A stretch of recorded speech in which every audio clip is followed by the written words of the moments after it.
today we're going to talk about Federalist 23 rather, and I do think it's going to be an interesting day. Federalist 23, Alexander Hamilton and Trump actually line up pretty closely, and in the year of our Lord 2025, March 23rd, we're actually seeing a lot of stuff carried out in our body of politics today that Alexander Hamilton was concerned with way back in the late 1700s. We're going to get into that. We're also going to get into some of the politics of the day as an apologetics channel. This is a apologetics show, rather. We are specifically focused on giving a response for what we believe in. We'll be talking about, does Trump have the authority to deport people who were here illegally?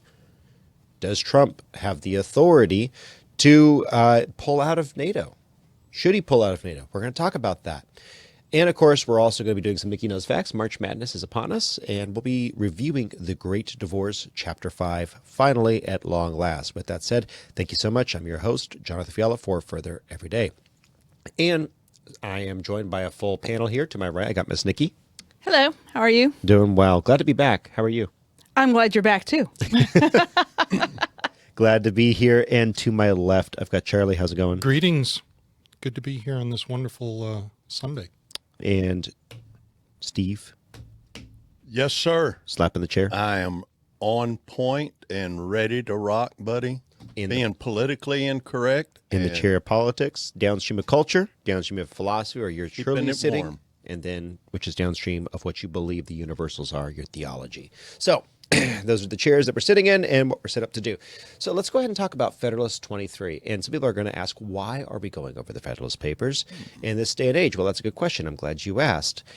It is important because you need to look back at the American experiment that has performed so well. You need to look back at the founding ideals, the thoughts that carried a republic that has done, it is the second greatest gift to mankind since creation, first being Jesus living, walking, dying on the cross for our sins, and then, of course, America. And the reason I say that is America has brought light, prosperity, and the gospel to the farthest reaches of the globe. Well, what makes this nation so exceptional? And part of it is the thought that went into creating a godly or moral government.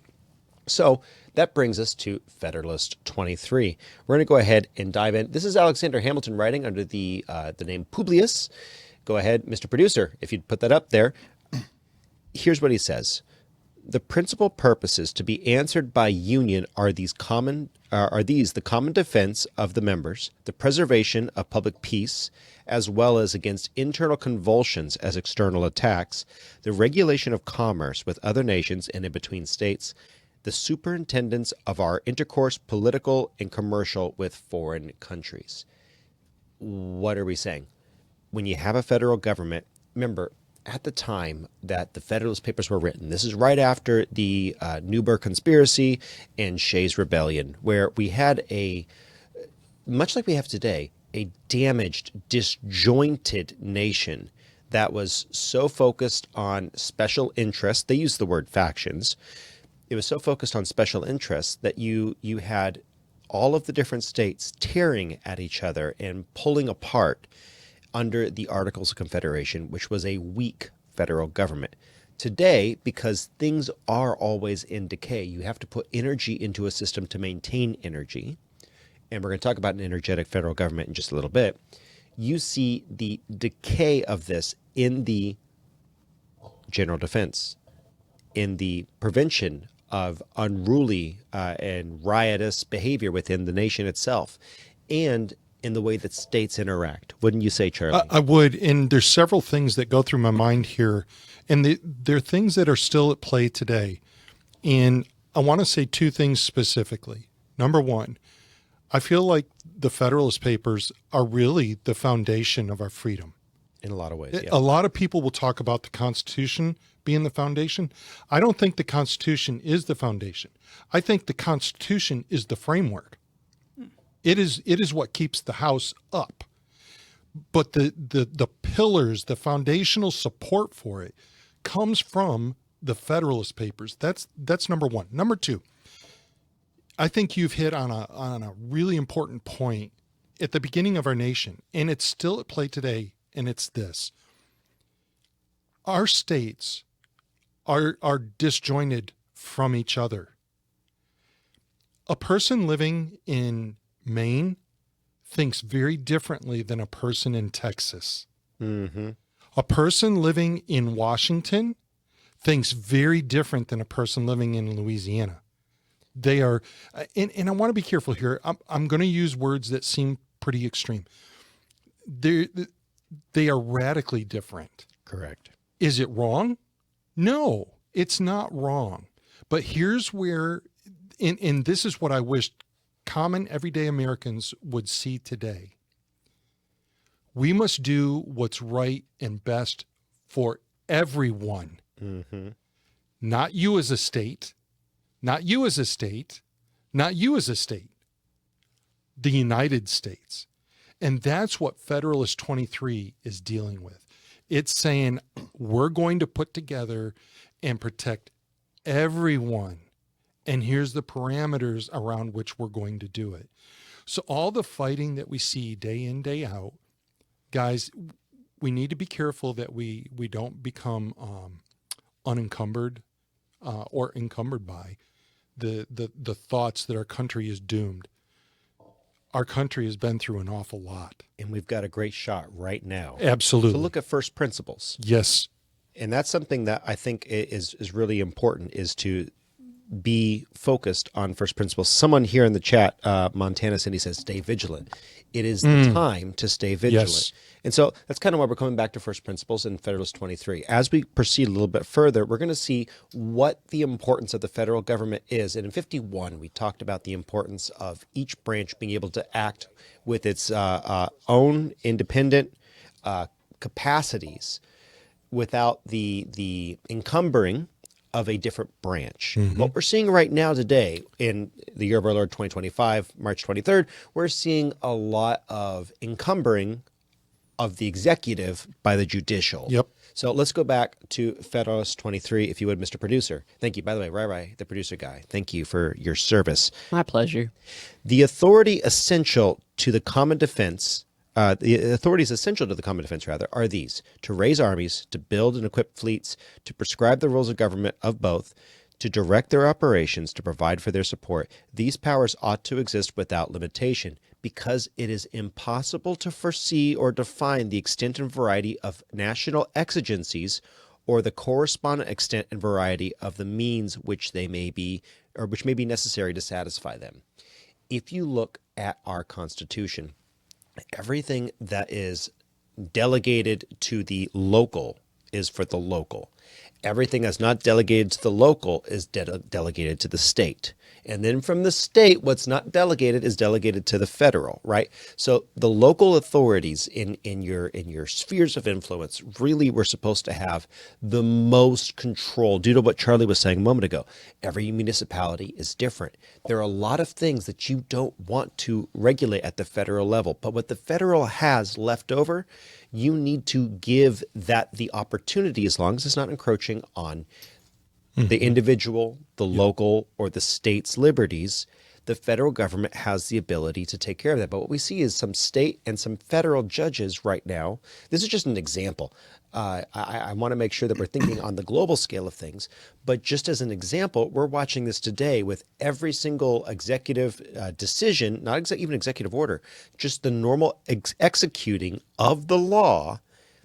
You know, the prime law officer in this nation is being encumbered by the judicial, which is specifically going after his ability to carry out what we know is lawful on the books.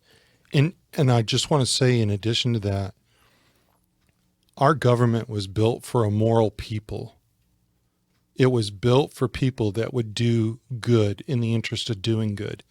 And when we cease to do that, that's when the fabric starts to become frayed and it starts to tear apart. And that's what we've seen over the last 20, 30, 40 years. We've seen that pace of tearing pick up. And that's why it's important right now that we try to repair some of that fabric. And I think Trump is really done a pretty good job of getting us on that path. Indeed. And we need to go ahead and keep pushing. And so when we're having these conversations, whether they are in our churches, in our schools, excuse me, got a bit of a frog in my throat, we need to make sure that we are prepared. We want to be prepared and well set to give a defense, an apologia, as the Bible calls it, for what we believe. So, Federalist 23, keep going, Mr. Producer, if you would, cut 3. The circumstances that endanger the safety of nations are infinite, and for this reason no constitutional shackles can wisely be imposed on the power to which the care of it is committed. The power ought to be coextensive with all possible combinations of circumstances, and ought to be under the direction of the same councils which are appointed to preside over the common defense. We're talking about a good, strong executive branch here, one that is bridled and reined and controlled, but given the leeway it needs to do what it has to do. Again, remember, these folks were not even able to tax at the time. They weren't able to build a worthwhile constitution or a continental army. They weren't even paying their troops. So they're saying, look, we do need to have a robust and strong national defense. And what we're seeing today is folks who are swarming over our borders, folks who are allowed to come in, and there's no vetting. There's no, and we have social safety nets in this country. Maybe we shouldn't have those. I'm actually on that argument. I'm on that train myself. I think FDR did one of the worst things we could have possibly done with the social security system, but that's a different issue. It's here, and now we have to deal with it. We can't just allow people to come in and take social security when they haven't paid into it. So there's a safety issue. There are more people dying. There are more people who are being taken and used in the worst possible way, in the most degrading way imaginable. And you have whether that is that is a person here illegally who is raping someone, or whether they are the ones who are being abused for cheap labor. It doesn't matter. All of it's bad, and none of it should be happening. There's a story that comes back to my mind, talking about Social Security, and wasn't it Rick Perry that made the comment that our Social Security system is a Ponzi scheme, and he got crucified in the media for saying it. And yet I would challenge anybody that's listening right now, tell me how that's funded and tell me how it's not a Ponzi scheme. 100%. Because right now, and I challenge everybody to think about this, right now, the birth rate in the United States until last year, and it leveled off and picked up slightly, but until last year, our birth rate in the United States was on a constant decline. It's getting dangerously low. And to the unsustainable level, here's where it's getting dangerous. You don't have as many people paying into the system. Yep. That money's coming from somewhere. It's coming from the GDP of the working population. And there you go. So folks, it is a Ponzi scheme. And I don't say that to make, Rick Perry look like a prophet. Go ahead and explain the Ponzi scheme, because some people may not be aware of what you're talking about. So real quick, a Ponzi scheme is where you have to have more and more people paying in to keep something sustainable. Okay. So, when you think about the amount of money that you put in to Social Security, what are you eventually going to get back out of it? Quite a bit more, probably, because the cost of living goes up and they raise it. Well, there's probably many people that have gotten more out of Social Security than what they put in. So now you've got to have more people contributing, even if you were just calling it even and getting exactly what you pulled out or put in. You still have to have more people putting into it. You're not going to be able to sustain it. So what you are actually saying, so that people will understand, it's not that Social Security is a bad idea. It's how it's structured is a bad idea. No, I think it's a bad idea. I personally think it's a bad idea. Well, and then dumping it all into the general fund was a huge mistake. Yes. I'm just saying that there are a lot of people who like the idea of being able to retire and gain Social Security. So Okay, I didn't want to chase down this path, but We're getting off. we're getting off the path. What I want to say though is I'm not advocating that we do away with Social Security now. What I'm saying is we should not be relying on Social Security for our retirement.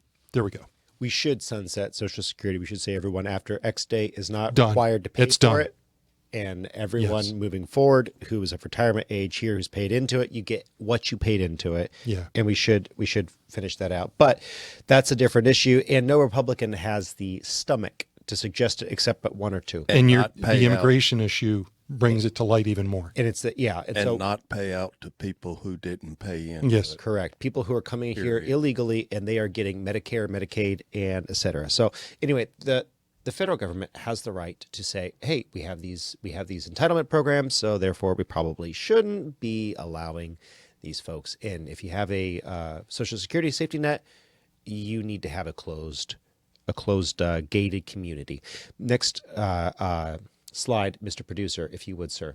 So moving on, this is one of those truths which to a corrected, unprejudiced mind carries its own evidence along with it. It may be obscured, but cannot be made plainer by argument or reasoning. It rests upon axioms as simple as they are universal. The means ought to be proportioned to the ends. This is speaking about federal power. The persons from whose agency the attainment of any end is expected ought to possess the means by which it is attained. In other words, if you're expecting the executive branch or the federal government as a whole to be able to accomplish something, you have to provide the means. And remember, over and over again, it has been said in both the Federalist and we also see it in the Constitution that these are rights that we give the government. We literally give over, we give up some of our rights for government. There is an argument to be made for anarchy.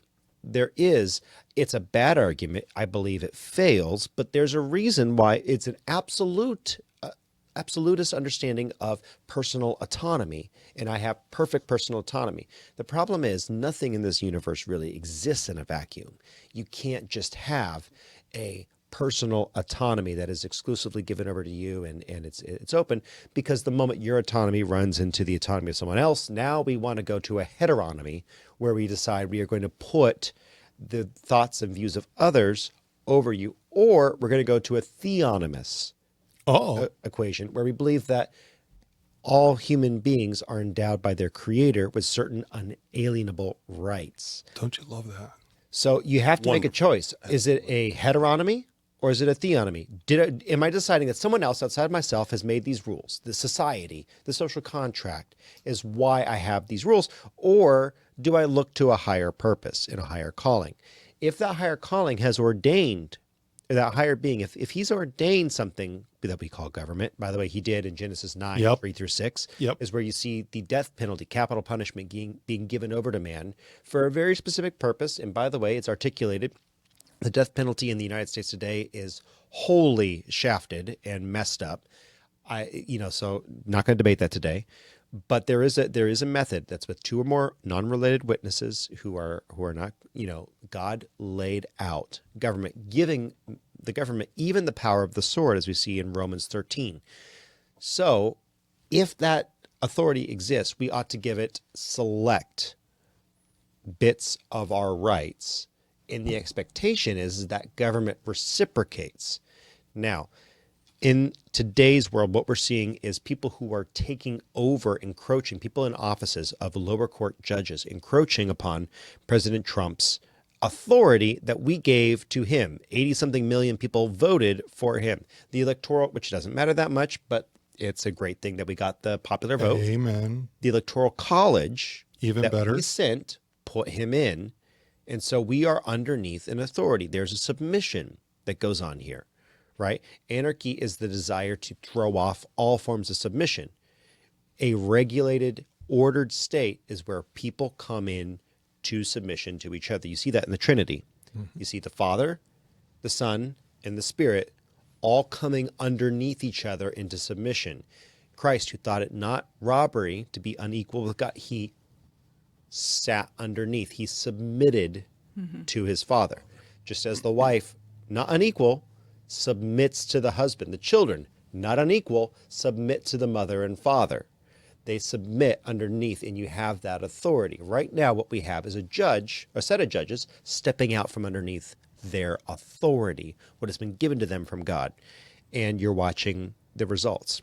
I think Hamilton predicted this pretty well. And I will say that we have it's probably disagree with Trump and how he's approaching this at the moment, but I know why he's angry about all this, and that's good. But we have the systems in place to deal with those kind of judges. We have the ability to impeach judges. And I think he's actually advocating for a couple of these judges to be impeached. I don't have any issue with that. They have to be convicted just like a president would have to be. So the Senate would have to do that. Would it make it through? Even with Boasberg, I'm not sure that would happen, because you've got to come up with, what is it? Is it 60 or 67? I'm trying to remember on the impeachment. I don't recollect. I'm thinking 67. But the point is this. When you have the ability to use those kind of tools, those were put there for our protection, for the protection of what was good for the country as a whole. And I would probably like to see Trump use more of that kind of thing. But I see where he's coming from. He's been prosecuted so much. Well, and also, you as a viewer must understand that before Trump probably ever took his role as president when he was running, I'm sure that these groups were looking for liberal judges that gave controversial rulings, because there was a plan in place. How are we going to fight Trump? How are we going to fight Trump? How are we going to fight Trump? And so they're searching for judges that they think will rule in the favor how they want to against Trump. So this is, why did they file with this judge? Because of his past. I think it damages Democrats in the future. I think 2026, if they continue on this path of prosecuting and putting judges out there like this, I think it will be a red wave in 2026. I think the Supreme Court is going to step in eventually. And I don't want to get ahead of things, John Arthur. I think Nicki just brought up a really interesting point. John Roberts was, if I'm not forgetting things, George W. Bush is the one that nominated him and put him in place to be Chief Justice. At the time, I think there were a lot of conservative people that thought that was a quintessential pick. Over the years, I think a lot of those same people are going, that wasn't quintessential. It wasn't even close. It's ironic that I think that the people that a president picks somewhat mimics the president themselves. And with John Roberts, I think that's exactly what he's done with regards to Bush. When you look at Clarence Thomas, boy, Ronald Reagan. Sure. Tough. Good pick. Good pick. Solid pick. It's going to be interesting to see how this all plays out. And I say it because John Roberts came out this last week and kind of voiced some concern about all of this, the moves by Trump. And yet, here we are. What did I just say? These are the vehicles at which we have at our disposal to deal with things that we don't like. It is perfectly within the law. John Roberts should keep his mouth shut, as far as I'm concerned. Well, he's stepping outside of his boundaries. And someone asked this in the comment section. What do we do about judges who have gone off the rails? Like if they're going to continue to come against Trump repeatedly. Judicial immunity only holds as long as that judge is in good standing with their oath of office. You can prosecute judges. It's never been done with a Supreme Court justice, but there have been a lot of federal circuit judges that have been debenched or they have recused themselves because the precedent it set would be very, very bad. But you can go after a judge for bad behavior if they break their oath of office. And we need to start doing that on the Absolutely. low level. We need to absolutely be ready to do that. Now, someone said something right here, and I'm reading some frustration from Maroon 9. They said we can talk about it until we're blue in our face, and we can be frustrated about it, but are we talking at each other or with each other or to each other? And my response to that is this.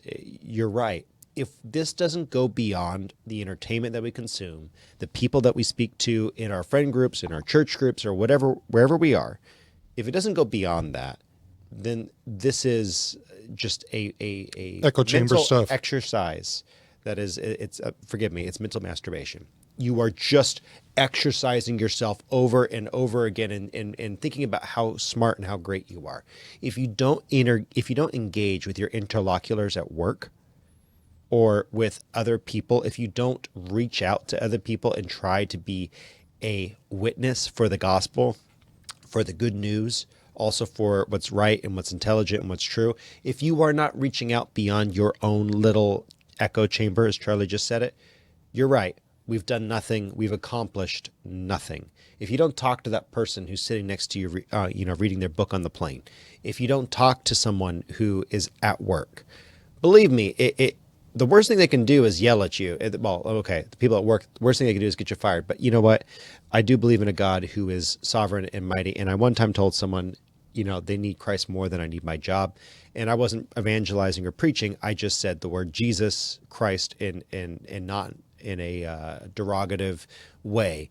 So there's this fear that we have that if we speak out, everything will be lost if we lose our job. There's this fear that we speak out if we, at our family engagements or at church, that will be unpopular. So what? So what? What matters to you? The next 50, 100 years of this nation could be wildly different just if we have a third great awakening in this country. And of course, you look at the eternal standard. It's much more important what you leave behind in eternity than it is you keeping this one job where you are or this one friend. It is important to be winsome. It is important to be focused on the goal of winning the person, right? You're trying to win the person. But it's a greater disservice. It's not kind. It might be nice. It's not kind to fail to speak to people when you see these things. It sounds nice. It's not kind. So I'm sure you do talk to people, but I say that as much to myself as anyone else in this room. Yeah. And I appreciate Maroon 9.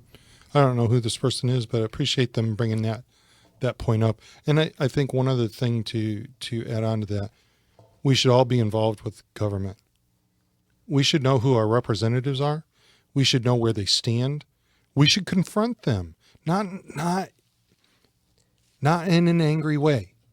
Look, Representative so-and-so, why did you vote for this? And explain to me the background of that decision. And if you don't like it, tell them why you don't like it. And maybe they grow by it. Maybe they don't. But at the end of the day, you've gotten involved. And if you want to vote for somebody else in the future, you'll know why you want to vote for somebody else. Indeed. So moving forward on to the next one, if you would, Mr. Producer, bring up our next slide. So this is a government, the Constitution of which renders it unfit to be trusted with all the powers which a free people ought to delegate to any government, would be an unsafe and improper depository of the national interest. Whenever these can with propriety be confided, the coincident powers may safely accompany them. Our government, if it is good, needs these things. This is the true result of all the just reasoning upon the subject, and the adversaries of the plan promulgated by the convention ought to have confined themselves to showing that all the internal structures of the proposed government was such as to render it unworthy of the confidence of the people. They ought not to have wandered into inflammatory declamations and unmean cavils about the extent of the powers. The powers are not too extensive for the objects of the federal administration, or in other words, for the management of our national interests, nor can any satisfactory argument be framed to show that they are chargeable with such an excess. This is the key takeaway from this. If the government is good, if it is filled with good people, if we've elected good people, the power that we have delegated ought to be handled well. It ought to be handled for the good. This is the problem that we see today with all these judges these activist judges, they don't know what good is. They have their own version of good. Now, can they defend it? No. We talked about that last week. We talked about how we watched the Sam Cedar debate and how Sam could not even defend his own worldview. He didn't even know what he believed. Is he a consequentialist? Is he a utilitarian? By the way, that's where we get our prison systems. The lefties are right on something. Prisons don't work. God gave us three things: restitution, death penalty, and public beating. Those are the effective things. Corporal punishment, restitution. Please hit my car if you're going to give me 5 times its value. Okay, please give me my car, or hit my car. Hit it, total it out. I want it, baby. Right? And then, of course, death penalty in rare circumstances. Men were not meant to be caged up, but that's a utilitarian belief. That is a pagan belief. The idea of prisons is a pagan belief. But anyway, if the government is acting within godliness, then it is going to be a good government. If it is acting as the pagans do, with we see the LGBT agenda, the mass migration replacement agenda, all these other agendas that we see flowing, then it's going to act evilly. So we need to be about changing our culture. We need to have a good theology and a good thought process, good philosophy, so that our culture and our politics make sense. That is where we've woefully failed. And we have these judges who are activist judges because they are standing up for what they think is correct. They are, in fact, wrong. You cannot have a multicultural society. You have to have a homogenous society of belief. I'm not talking about white identitarianism. I'm talking about the Western ideals that ultimately came from Christianity. That is the society that we need. It can be red, yellow, black, or white. Don't care. If they are united in thought and mind under Christ, it's going to work out. And the federal government will have the power to do the right thing. But the thing is, we don't agree on what's right anymore. We've lost our way entirely. And that is the failure. Remember, our form of government was made for a moral people. Mm-hmm. The day that it ceases to be moral is the day that the fabric begins to tear. Mm-hmm. That's where we're losing it because Yes. we've lost sight of our North Star of God. By the way, before anyone says, "Oh my gosh, he wants to lower prison sentences," look, as long as prison is our punishment, I think we should have maximum punishment for, say, people who kill other people, right? Like that is what it is. But I would say in an ideal society, you wouldn't have a prison. You would have restitution. You're paying an alimony check for the loss of life in the case of like a drunk driving incident, right? Or you would have in cases that are clear, you have multiple witnesses. And you can definitely verify that the person, why do we have school shooters walking around 20 years later on a book tour? I don't understand that. Hello? And then they go into recidivism rate. The recidivism rate is high for that. They go and they take out their own 3-year-old, 2 years after their. We've got a number of crimes that have recidivism rates that are high, and they're let out to do it again. You can take a small child, have your way with them, and be back on the street in 2 years. Or less. That should be when it is identifiably so. I've known men who were wrongfully accused of that. Okay, one gentleman of his own daughter, because his wife was in a divorce. His daughter got older and said, "Oh no, Daddy never did that to me. Mommy said it was this." So there has to be substantial evidence, multiple witnesses noted. I got it, but we need to have a standard. And I think that's one of the huge reasons why we are so far off the beam as a culture. We have absolutely lost our way. So Federalist 23, just a brief wrap up on that.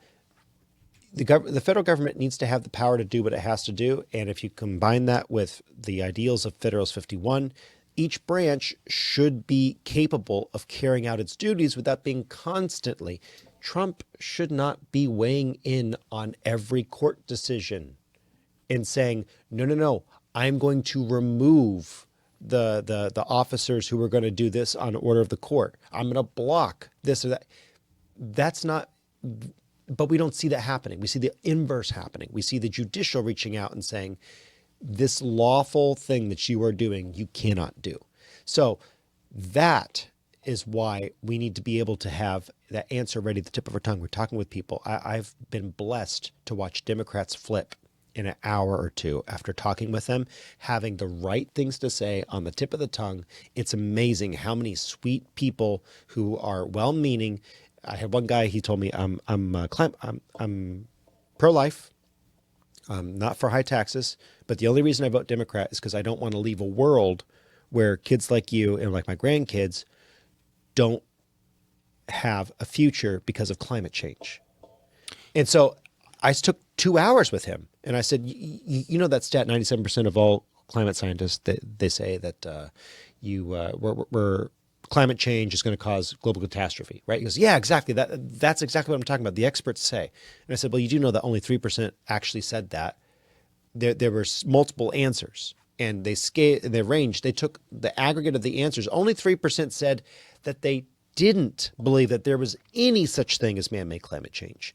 The rest of them said there was some amount, but it wouldn't cause harm, or some amount, don't know if it's causing harm. We don't know one way or the other. Some, it's causing harm, but it's not a big deal. Some say that it, very, very small fractions that it's causing harm and it's an existential threat, right? So, and we went through that and all of the other bits of evidence that I had at the tip of the tongue.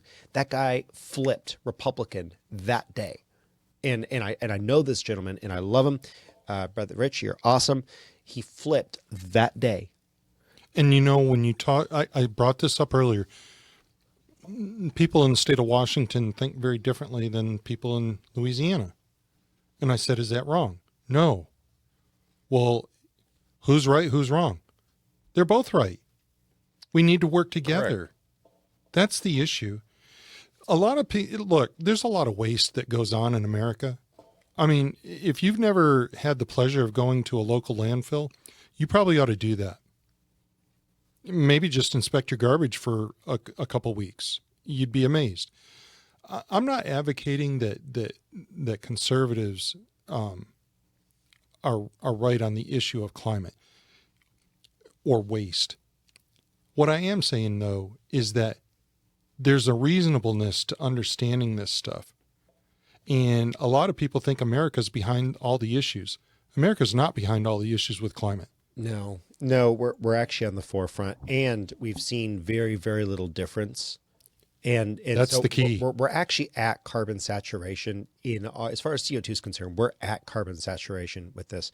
I do a little work with a fellow by the name of Randall Carlson, and great guy. I help him produce his show. This is attributed to him. You can go watch one of his more recent episodes. I forget which one. It was either 41 or 39.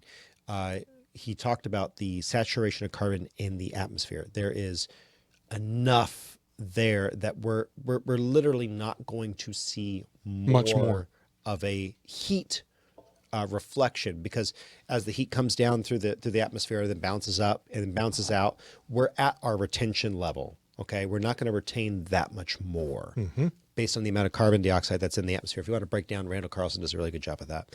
So all that to say, Federalist 23, we really need to be prepared to allow our government to do what it has to do within the confines of what it was designed to do. Amen. And we're failing wildly. Now, time for celebration. I don't know if you have anything on the soundboard, Mr. Producer, but the Department of Education is done. Dun, da, da, da. It's done. It's done. I wish that we had some, Celebrate or something like that on there, but that's okay. It is a happy day. Mr. Producer, go ahead and put the next cut up. And he's too focused on the board and knows that Steve is gyrating. That's okay. Okay, thank you very much. It's a great honor to be with you. I just want to start by saying we had a meeting yesterday on the Department of Education, which is being moved. We're going to educate the children in their states where they can get a proper education. The numbers are horrible the way it is, and we're going to make a move that's very big. I don't think it's even risky a little bit. I think it's going to be amazing. It should have been done years ago. They've been talking about doing it for many years, but nobody ever got it off. But we did. And there was great excitement and great acceptance of it by almost everybody, including a lot of Democrats, actually. I do want to say that I've decided that the SBA, the Small Business Administration, headed by Kelly Loeffler, is a terrific person, will handle all of the student loan portfolio. We have a portfolio that's very large, lots of loans, tens of thousands of loans. Pretty complicated deal. And that's coming out of the Department of Education immediately, and it's going to be headed up by Kelly Loeffler at SBA, and they're all set for it. They're waiting for it. It'll be serviced much better than it has in the past. It's been a mess. And also, Bobby Kennedy, the Health and Human Services, will be handling special needs and all of the nutrition programs and everything else. Rather complex, but that's going to be headed by and handled by Health and Human Services.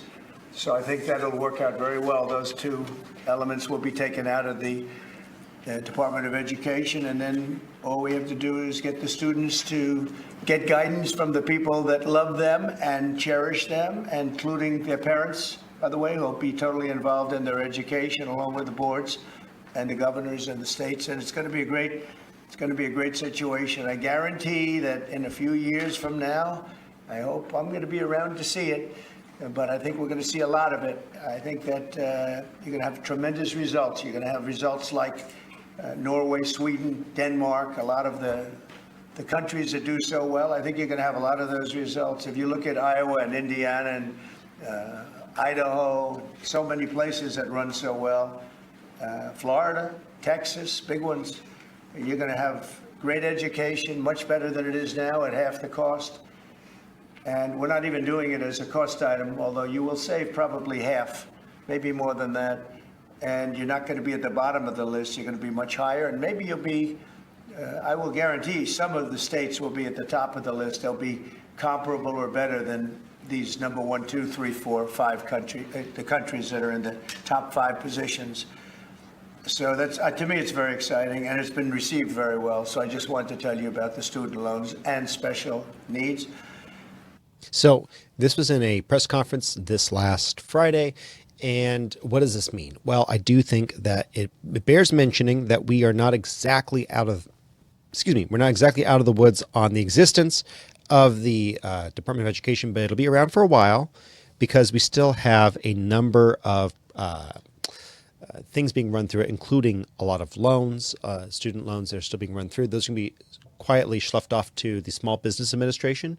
And there's a bunch of places where we kind of have to do an orderly transition because everyone has grown to sort of need this. But next cut, Mr. Producer. This is from Andrew Coulson. What is Trump speaking to? And I really think this graph is interesting. For those of you on video, you'll see it. For those of you on the podcast, I'm sorry, there is a dramatic result here. I'll try to see if I can post this in the description for the podcast. However, the blue line is the total cost of education. Has gone almost up 200% since 1970 to 2010, while you see scores have stayed the same or gotten lower. Now, this is the total cost of K through 12 education for a single student graduating at a given year. And again, this is adjusted for inflation, but it is very, very expensive. The 2013 dollar rate is $57,000 versus $164,000 in 2010. Okay, say that one more time. Sorry, 1970. Sorry, I might have said that wrong. 1970, it costed $57,000 to get a kid through K through 12. In 2010, it costed $164,000. Okay, so let's do... With little to no improvement. Thank you, Mr. Producer. All right, so let's do a little math on that. You're talking, I'm going to call it 15. I'm going to round it off. $15,000 a year. Imagine giving parents $15,000. You spend it where you want for your kids' education. It costs $1,000 to homeschool kids on average. And I'll tell you what. I would say it costs more than it does not much more though. And here's the thing. That is the average number that's reported. Okay. So when you're talking about the curriculums that you buy, and they can be expensive, some of them can. But when you talk about the curriculums that you buy and the experiences that you can get with homeschooling, it is so far superior. And look, I love our teachers. There's so many that are doing teaching because they absolutely want to impact the future. They dearly love going into the classroom and teaching. And quite honestly, I don't have a problem with a person having their own quote unquote class of specialty. Do it. That's great. That's a great way to go ahead and educate kids. The thing is that when parents are involved, and he said it, and parents too. Did you hear it? And parents too. School boards, guess what? Yeah, parents are responsible for their kids, and you don't get to hide from them. Correct. So I think it's a wonderful thing to think about, just ripping that money out and just saying, Mom and Dad, you go ahead and you do with it. You know what's best for your kids. Correct. It would be so much less expensive Yes. if we actually did vouchers. And of course, I'm for less than that even. I would rather the government got rid of it. And someone said it in the comment section earlier on. They said that Social Security really took away the ability for the church and charities to operate. Amen. And I believe that the church has wildly failed in that we should have been the ones offering free education. Amen. Or rather, church education. Free education is not the right word. It's good if you can have someone pay for their children's education and pay into it, but what you can afford, and the church will subsidize what is possibly available, right? Yep. And we'll do scholarships. We'll allow for that. And I was blessed before I was homeschooled. I did spend a couple of years in grade school and in religious schools, and that's how they handled it. They provided, if someone had a tuition issue, there was a offering that was given by the church to get the kids through and to pay the teachers and everything else that was sourced. That is something that we are really, really missing, I think. So I think it's a good thing. Go ahead and pull up the next cut, Mr. Producer. We actually have, go ahead. Juan Williams, this is actually from his New York column. The red marks are the United States in those scores. Himself. What kind of scores? So you've got math on the far left. United States is very low. Almost last. Reading and science, we're literally below. We're right above Austria and right below Norway on science. We're below Taiwan on reading, and we're below Israel on math. So, thank you, Mr. Producer. All that to say, it's not just a conservative sentiment that that we actually have a problem. Now, but Juan Williams goes on, he looks at the evidence in his worldview, whether through omission or of looking Commission. or commission or whatever, his worldview and his conclusion is that it's because of the systematic injustices in the inner cities that the schools are failing. That is his takeaway from it, and it's just not right, because the more money we pour in, and we actually did a podcast on this. I think it was one of the episode 60 something. We did one on the all-black school in Washington D.C. and the name is escaping me at the moment. Mr. Producer, if you could look that up. The all-black school in Washington D.C. There were 3 all-black schools right after the Civil War during Reconstruction. And this school it was number 2 in the DC area. And it is something that I think we have just radically failed as a country and as a movement in throwing more and more money at the issue instead of actually dealing with the problem. It was a merit issue. It's an issue of discipline. When they threw out discipline out of that school, all of a sudden, basically, we lost the excellence. Well, they also, and it's a parental issue also, because you have a lot of dysfunctional homes and you have a lot of parents that are not involved with their children's education. Any parent that will involve themselves with their children in their education, that child will do better. What saddens me on 2 of these charts that I'm seeing in math and reading, we are below France. Mm-hmm. That is sad. We had an interesting thing happen, and I'm going to keep it kind of not give out names or anything, but someone we know who has 20 years of work experience was denied a job because they were homeschooled. And so 20 years, they were the most qualified person that was interviewed. They were so qualified. The next day, he got a phone call and said, "You just knocked everybody out of the room because your qualifications were so high compared to everybody else that applied for the job." But it was a county job, a government job, and they wanted the high school diploma, which is the first time anybody's asked about his diploma. So he's homeschooled, and they came back, and he's been out of school for 20 years. So he's got 20 years of work experience behind him. And they wanted his SAT scores. He said, No, go to the proper channel here. So he didn't have it right offhand. And they said, and we offered back, how about a transcript from college? yes. They asked for the SATs first. So he did go to college. He actually took college courses during high school. You have to do a college entrance exam because they need to make sure that you can read and write and understand on the college level. And then he took college after graduation. And they told him, well, you don't have a degree, so we can't count that. And he was just like, oh, my goodness. He goes, I have worked for some of the largest companies in the country doing this job. If you don't see that I'm competent, then, you know. And his point was 40% of these kids that are graduating cannot read and write, but you would accept that diploma over my 20 years of experience. It left me speechless.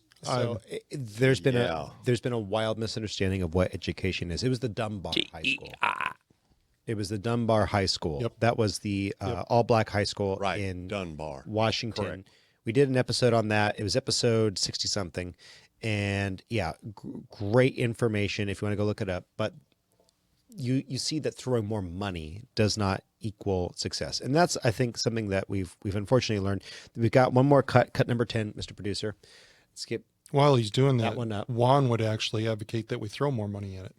Yes, he would. Juan would advocate Lots that, and lots wouldn't he? and lots of money. So that is actually up, and they're looking at it. So let's go ahead and look at it with them too. Education. So this is from Gerard Robinson.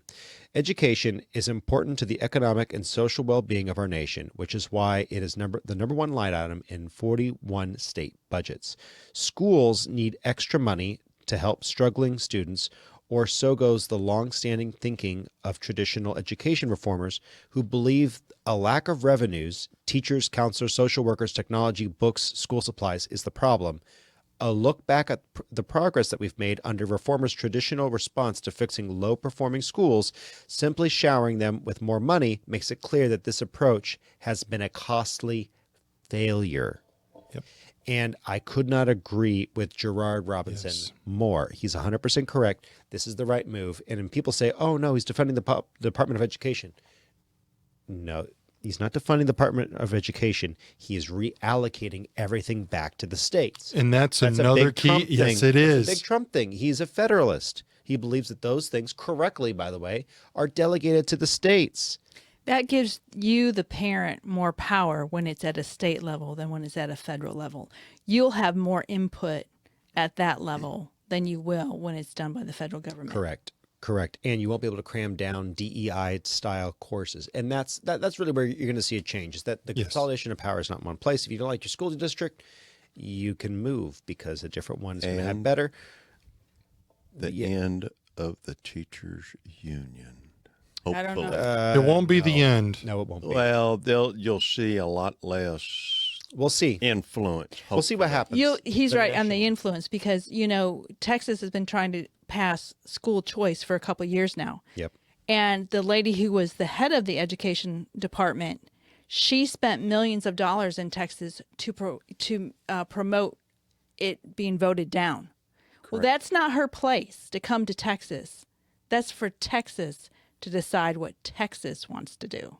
Indeed. And that's federal influence, Yes. federal funds. That's what we want to get rid of. State politics. Yeah. So I saw in the chat somewhere, by the way, if you're one of our regular listeners on YouTube, Rumble, or on the podcast, hundreds of thousands of downloads. Thank you so much over the last 3 years. you may not see this, but there are people in the chat right now on the PSB, on Rumble, D Live, or Von.live. You can find us there and put something in the chats. Saw someone mentioning the F-47 in the chitter chatter there. So we're going to hear about the F-47, Mr. Producer. 47? The F-47. What a beautiful number. Go ahead. Yes. But we're here for a reason today that is very exciting, and I'm thrilled to announce that at my direction, the United States Air Force is moving forward with the world's first sixth-generation fighter jet. Number sixth generation. Nothing in the world comes even close to it, and it'll be known as the F-47. The generals picked a title, and it's a beautiful number. The generals did. F-47. It's something the likes of which nobody has seen before in terms of all of the attributes of a fighter jet. There's never been anything even close to it, from speed to maneuverability to what it can have to payload. And this has been in the works for a long period of time. After a rigorous and thorough competition between some of America's top aerospace companies, the Air Force is going to be awarding the contract for the next generation air dominance platform to Boeing. As you know, it was highly competed for. There was a lot of competition, generals, and it's been going on for a long time. Very, very tough competition, but this plane is produced numbers that nobody's ever seen before. Thank you, Mr. The Producer. F-47 will be the most advanced, most capable. So he goes on, by the way, link in the description, as always, to that press conference. The F-47, I'm sure President Trump had some influence in the 47 number. No way. I'm just saying. I think at the very least, there's someone with some bit of a brown nose who's, Mr. President, we're going to name it the F-47. What do you think about that? Will you fund it? Please, please, please. Will you fund it? I think he said the general's name. Yeah, he did say the general's name. Hegseth had anything? I have no idea. Oh, I have no idea. But all joking aside, the F-47, why is it important? Mr. Producer, go ahead and pull up the next cut. This is a drawing of the F-47. And so go ahead, next cut. Just a quick bit of commentary from our Air Force Joint Chief General. Our mission is clear. We will ensure America's skies remain secure and our deterrence remains unshakable. With the F-47, we will strengthen our global position, keeping our enemies off balance and at bay. When they look up, they will see nothing but the certain defeat that awaits those who dare to challenge us. Air power, anytime, anywhere, is not just an aspiration, it's a promise. This is a good thing. Aside from Boeing being our pick, Lockheed Martin and Boeing have both been working on something for the past 5-8 years for a sixth-generation fighter. This has been flying for about 5 years, and under secret testing, and it's working. And Lockheed Martin did have a submission. They may or may not still try to sneak it in over the Boeing. If you guys are familiar with Boeing, you know that they are an industry captain, but they have also kind of had parts. They've had some They issues. have some problems. They've had some DEI and some parts falling off planes. So we'll see what happens. But here's the good thing. Here's what I like about this. If you look further, by the link in the description below to an article on this, they are paying the direct cost for Boeing. The government is paying the direct cost for Boeing to produce each plane. And then they're giving an incentive fee to get based on done delivery, time, and budget. quality and budget. And so that they're budgeting it in. So it's a very Trump Musk-esque, try saying that backwards twice. Negotiation. Negotiation, saying you have to perform at this rate to get the value for your company. I think even going reverse of it, you come in after this point, and now we start paying less. It sounds free market style. It'll be capable of over Mach 2 is my current understanding, which is definitely what you want in an air superiority fighter. You want something that's going to be the radar cross-section of a gnat and very, very fast. And that's supposedly what this plane's going to be. Why are we bringing this up on an apologetics channel? Well, I do think it's actually a good thing for us to be. A lot of people don't like this. I'm sorry. America is an empire. and we are the best empire that has ever existed. What I mean by that is Japan and Germany are still in existence. They haven't been taken over and they're not speaking English. We've been very good as an empire. We've allowed people to live and to dictate their own lives and hopefully adopt the principles of freedom. We've given people what no other empire has, kind of like God did, their free will, their choice at choosing liberty. Kind of because maybe the founding fathers and our nation has largely been guided by biblical concepts. And I would rather have that nation have air superiority. I'd rather have that nation have the global hegemon under its, name placard than, say, China or Russia or even Germany. I'm sorry, the EU has not proven to be that good of a friend to human rights. So I think it is a good thing. And, Pete Hegseth said it over and over again. He is looking to re-imbue what? The warrior ethos. Yep. The warrior ethos, what a warrior ought to be. And I think it's possible. I do think our young, I mean, I don't say this in an ugly way, and I don't mean it that way, but I tell Charlie all the time, I so get discouraged to see feminine men, so many feminine men today. I like to see manly men who have a warrior nature, and I think that was proven during the last 2 years with the election in the college. You saw a lot of young men standing up. Hey, you're not going to burn my flag. You're not going to do this. Yep. So I think there's value in that. yeah, And there is. There's a growth in that. We're in the time for it. Yes. We're in the time for it. We have a moment where we can actually prove that the godly ideals are right. And you had this the last 8 years, 12 years, even with Trump in office for his term. Sorry, 16 years really. With Obama, you had the feminization Yes. of the American forces. And, a lot of Bible translations leave this out. Looking at you, NIV. The effeminate Yep. shall not inherit the earth. Yep. The effeminate, not just the whoremonger, the homosexual, but the effeminate. Why does God hate effeminate people? Men who fail to be the men that they're called to be. I'll let you think about that. Let you think about the image that is created, the image that is damaged when you have effeminate men. I think it's a good thing when you have men who like big trucks, And people- big planes. And people should understand that God is not anti-woman. He's not anti-woman. He has elevated women. So it's not feminine. It's effeminate. Yep. It's men who fail to be the example that God designed them There to you go. be of him. And that's someone who protects his family, who protects his nation, who flies an F-47 into the heart of battle. So hopefully not too much of that, but I think it's a good thing. Next story, and it's the one that's on everyone's minds, and it is the greatest, disappointment I've had this week, maybe this year so far. The release of the Kennedy files. Let's hear what Trump has to say. Peter Ducey asked him a question. We'll know. Hold your commentary. Come on. Peter Ducey. 80,000 pages of documents is a lot to sift through. Yeah. Can you just tell us who killed Kennedy? Well, I was given the task of releasing that because many presidents have gone through it and they haven't released. And I said, release. We even released Social Security numbers. I didn't want anything deleted.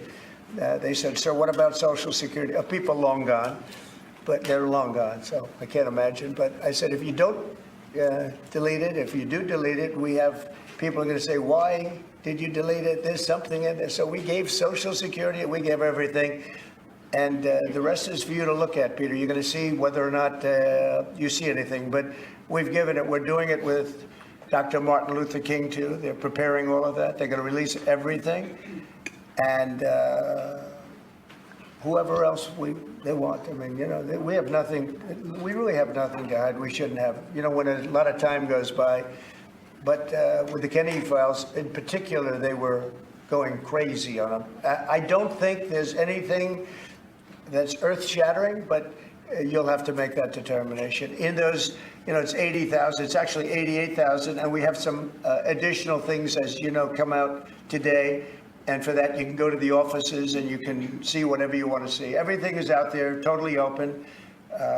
The additional stuff is available later on today. You go over to the offices and you can have it immediately, and you'll make a determination. So that's a very, very non-answer. Yeah, answer. Didn't answer that. And it's one of the fun. It's an interesting topic. Thank you. It's not a fun topic, but it is very interesting. To add to the mystique, next cut, Mr. Producer. This happened this week. You actually had an active shooter within hours of the release. It was 4 hours of the release of the JFK files. Police said the suspect in a barricade incident at CIA headquarters in McLean, Virginia. Where? Right outside Langley.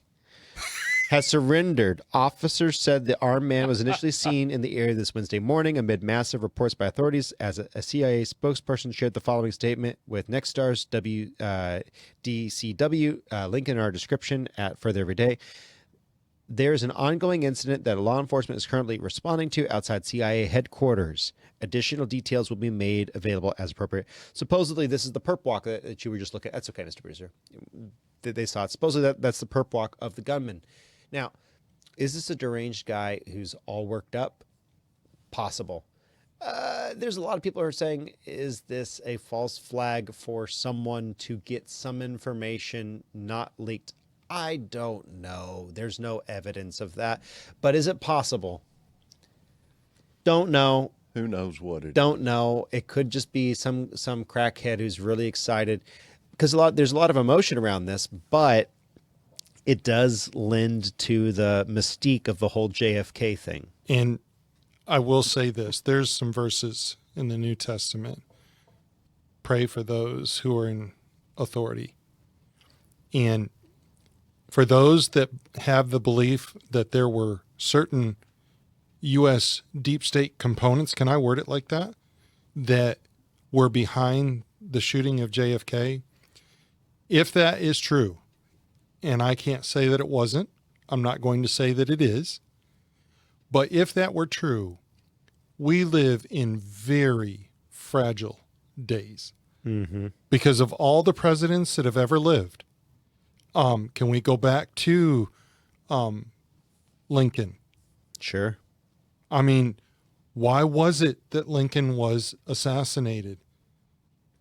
Why is it that we've already seen an assassination attempt on Trump?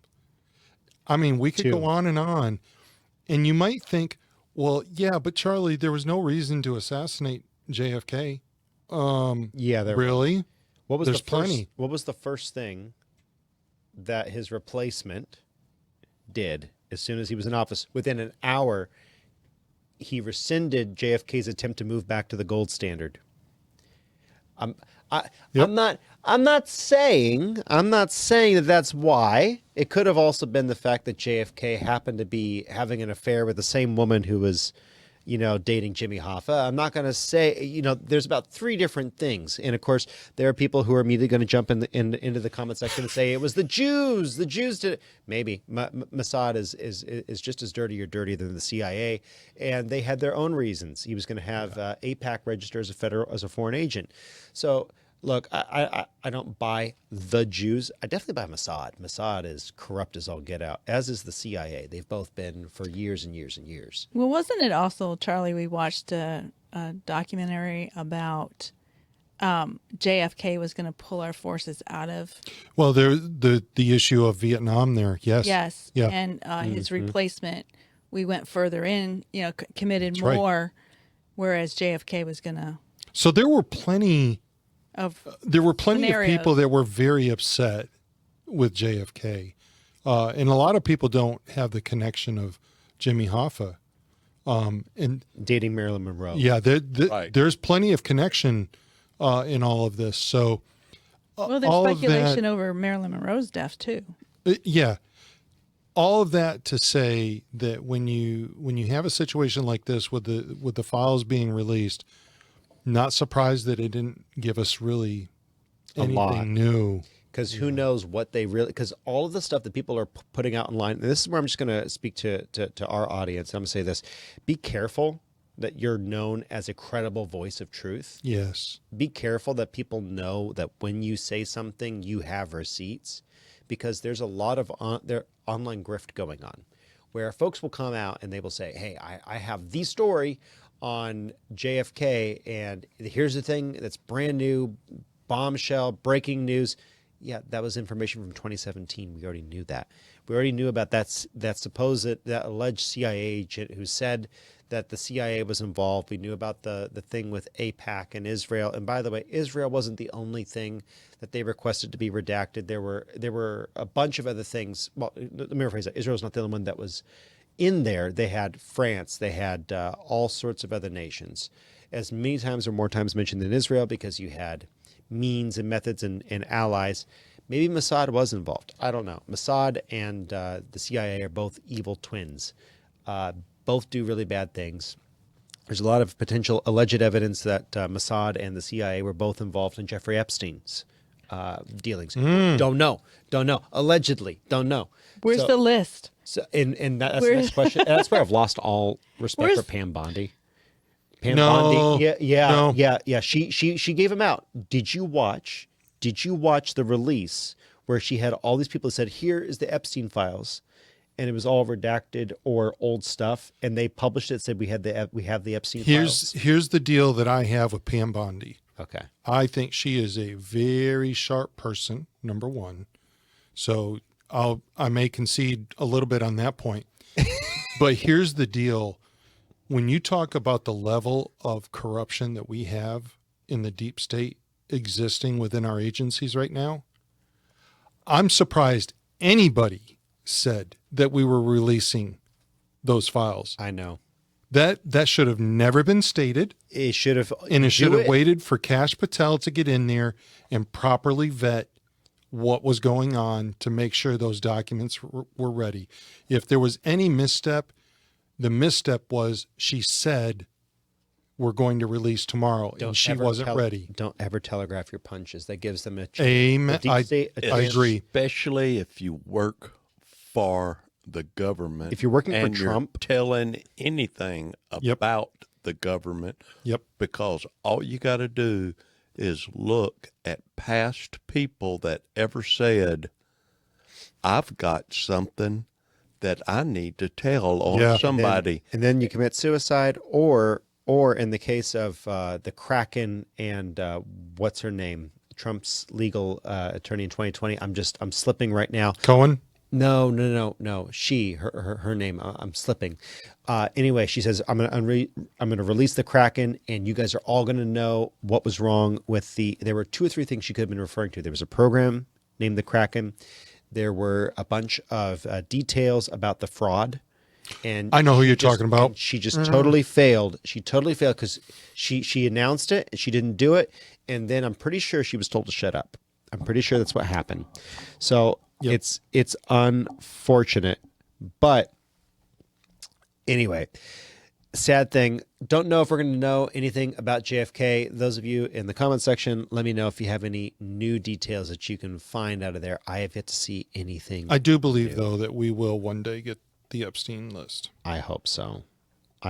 Yeah. So BA Uncle Sam says Bimbo Bondi. I'm a little bit more aligned with you, Uncle Sam. I'm with you. I'm kind of Sidney Powell. Thank you. That was it. Sidney Powell. I have a lot of respect for Sidney Powell. She telegraphed her punch and she paid the had price to walk it back. I'm pretty sure. Thank you. Thank you. Slip of the mind there. Sidney Powell. Good lady, good work she did. Unfortunately, she telegraphed her punch, and I think that harmed her. Where did she go? Into hiding because of all the legal stuff, because they didn't win, because there was too much telegraphing and not enough actual action. But that's a different issue. So moving on, a little bit of an update, because we've been kind of following the NATO and the Ukraine war. I just want to follow up a little bit on that. This one Friday drop from President Trump from the Oval Office itself, from the Resolute Desk, was a treasure trove, and I thought it would be worthwhile bringing up President Trump's current peace negotiation, escapades. I think we'll go with that. Go ahead, Mr. Producer. Put that up there if you would. Is the U.S. planning planning to give up the position of NATO's Supreme Allied Commander? And if so, why?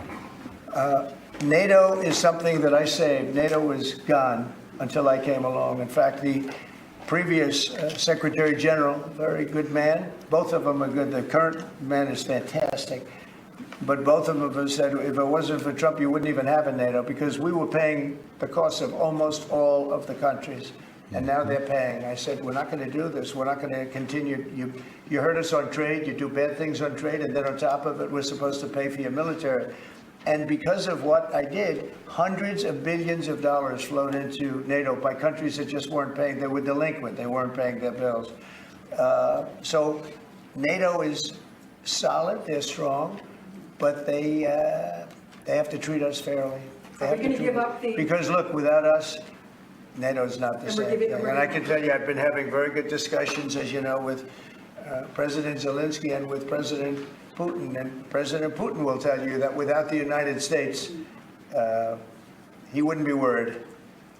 But he is worried when the United States is involved. And I have to tell you, I've dealt very well with both gentlemen, and we have, I think we have the confines of a deal. I hope we have the confines of a deal. I'm doing it for two reasons. Number one, and by far most importantly, thousands of young people, and they're not American people, they're Russian and they're Ukrainian, are being killed every week, thousands a week. Mm-hmm. And also the United States has paid, because of Biden, $350 billion on a war that should have never happened. If we had a competent president and this sitting right here, that war would have never happened. It would have absolutely never happened with me. And it didn't happen. For 4 years, it didn't happen. Is the U.S. planning to give up the position of NATO's Supreme Allied? So is the U.S. planning on giving up the position as the supreme leader? Don't know. But he is thinking, he's saying, look, here's the deal. We've been paying for this for a long time. NATO has been kind of weak and infirm. And again, in the comment section, if you're watching us on our regular channels or on the podcast, you can go to the PSB 2 p.m. to 4 p.m. Eastern, 1 p.m. to 3 p.m. God's Time Central. You can catch us here on the PSB at Rumble or DLive and put a chat in. B. Uncle Sam said NATO is since when have they ever been firm? Right. And it's a globalist construct. Totally agree with you. But what Trump's doing here is obviously he is attempting to negotiate. The same thing with Putin, Russia, and the Ukraine. He is trying to make sure that there's at least some semblance of a negotiation. There are a lot of people who are dying over there. And just to pull up, or Steve, go ahead. Yeah, it's like he was saying, it's time they started paying their fair share in NATO of their own protection. I mean, they have free healthcare, free internet, free everything, and they're not paying their debt, which is supposed to be 2 to 3% of their GDP. Correct. To NATO, but they can give all this other crap out. Right. And they're not doing any defense spending. If all these nations did their own defense spending, they wouldn't have to worry about Russia. If they spent half of the effort that they did on all these freebies that they give these people, these entitlements. Right. And here we are forking out all of this money to protect Europe, halfway around the world. When they can afford it. Yes. They can obviously afford free internet, so they should pay into NATO. And that's what Trump's doing. Look at the results that he's getting. Don't always look at what Trump says. Look at what he's trying to accomplish. And he said it. That's the biggest thing that you could take away from today's show. Look at results. Look at results. Don't be looking at what he's saying and listening to what he's saying. You know, what we haven't addressed, and I don't want to get off topic because it's kind of on the same thing, is Greenland and Canada. He keeps saying that we need Greenland for... Okay, we don't need to get off topic here. But for defense, you know what I mean? Yeah. And then, Canada...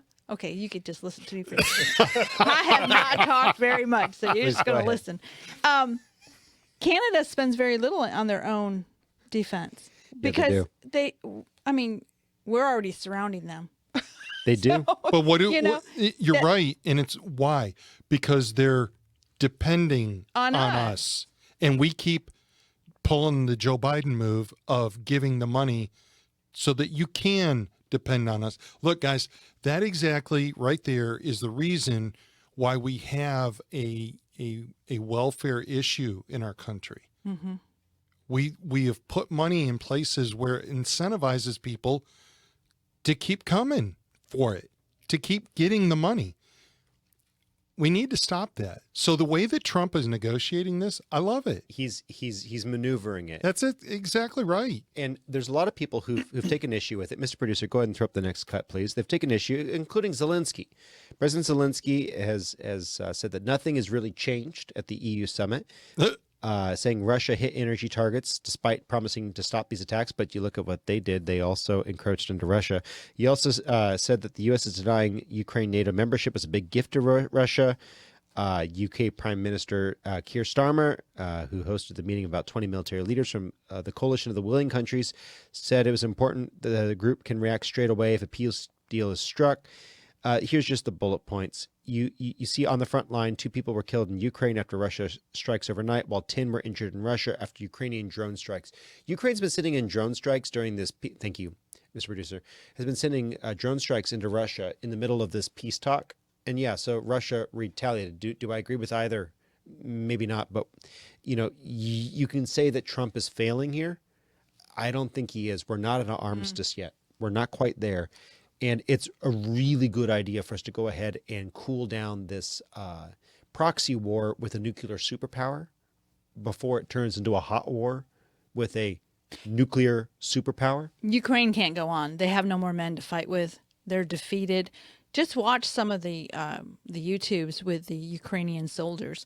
They're very brave. I think they've held off Russia longer than anybody ever expected them to. But when Trump says you don't have enough people to keep fighting, he's right.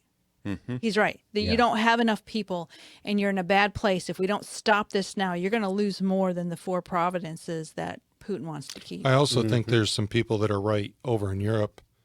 And I think Zelensky is one of the people that have said this. It's not an issue to you because you're far away from it. Mm-hmm. But what happens in the day that they do get to the edge of your border? Mm-hmm. Now you're going to wish you had stood up and did well. And something. Trump's reaction to that was, "Don't tell me what we're going to feel," because Trump has a certain amount of.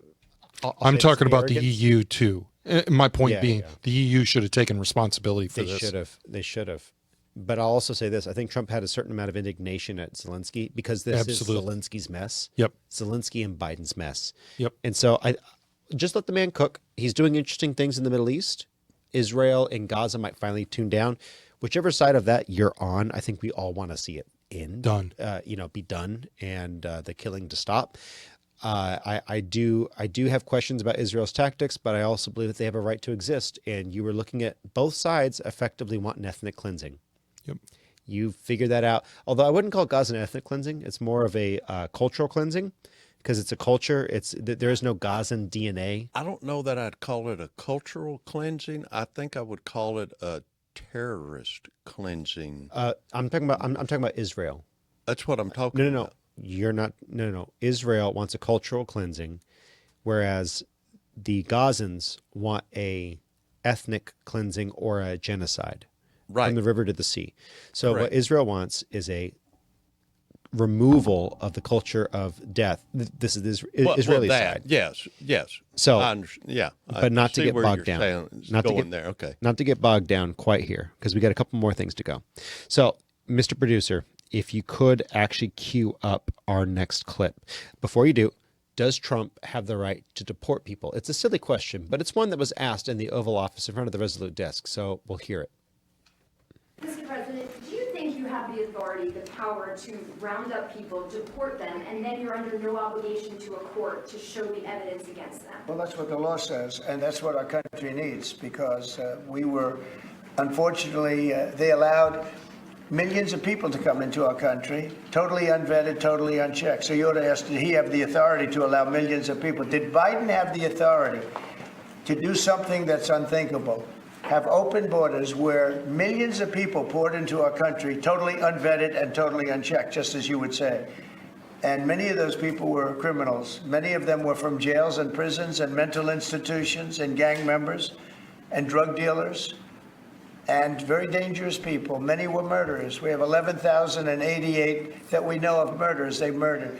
Of that number, at least half killed more than one person. They're in our country. They're in a location near you. Biden allowed that to happen to our country. And his people that really ran the country. And the person that operated the auto pen, I think we ought to find out who that was, because I guess that was the real president. So when you ask me if we have the authority, did Biden have the authority to allow millions of people to come into our country? Many of these people hardened criminals at the top of the line who have caused tremendous damage in our country. You see them in New York City fighting with our police. I mean, literally having fist fights in the street with our police.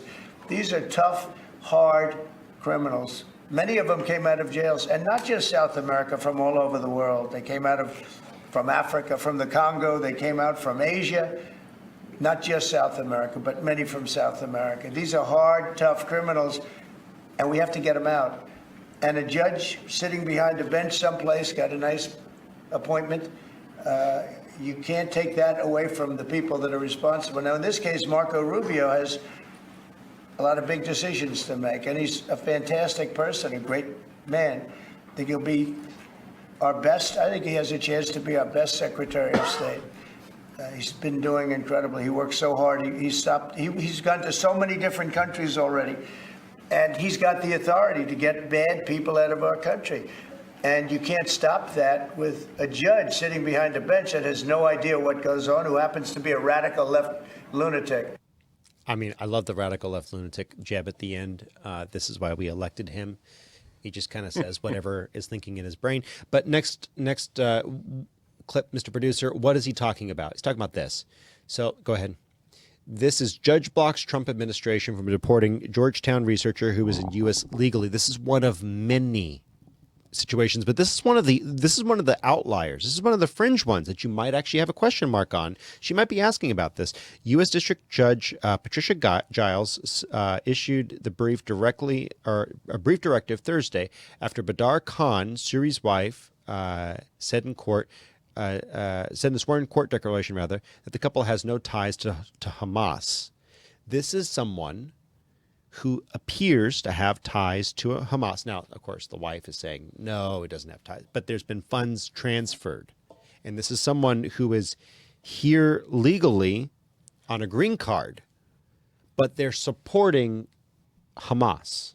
They're supporting someone that we're on the opposite side of in a war. Mm-hmm. So you would normally call that treason. You would normally call that a number of different things. You can easily deport someone like that. That might be what that reporter is referring to, or it might be just the thousands, tens of thousands of gang members that we are removing. I think treason is a good start. But and again, it comes down to, do we have the same values? Yes or no? Do we have the same values? If someone's funding the war on the Gazan side, someone in the comment section said, hey, stop funding Israel. Actually, I kind of sort of agree with you. If we stop giving any money whatsoever to the Middle East, like totally, I'd actually be for that. Now, I'm pro-Israel, but in general, but we give so much more money to Iran, Iraq, Syria, Libya. I don't know. I just think we're in serious debt. Maybe we shouldn't be giving anyone any money. How does that sound? Like no money. Israel can do fine. They have a lower debt per capita than we do. They're fine. Maybe we just stop giving anyone any money. So think about this. You just totally withhold money and weapons. Everything. No. No. You haven't listened. Would you like to hear it? It's good. Okay. So you take it all away. With a person like Trump in the White House, would anybody threaten Israel? Are they going to do something? If you take Trump out? No. If you have Trump in power. Sure. You have a strong... Yeah. Is anybody going to mess with him? You're going to see less wars in total. And that's my point right there. No. We don't necessarily have to give to these different countries. When Trump says this war would not have happened, you know what? He's spot on right. It would not have happened. Why?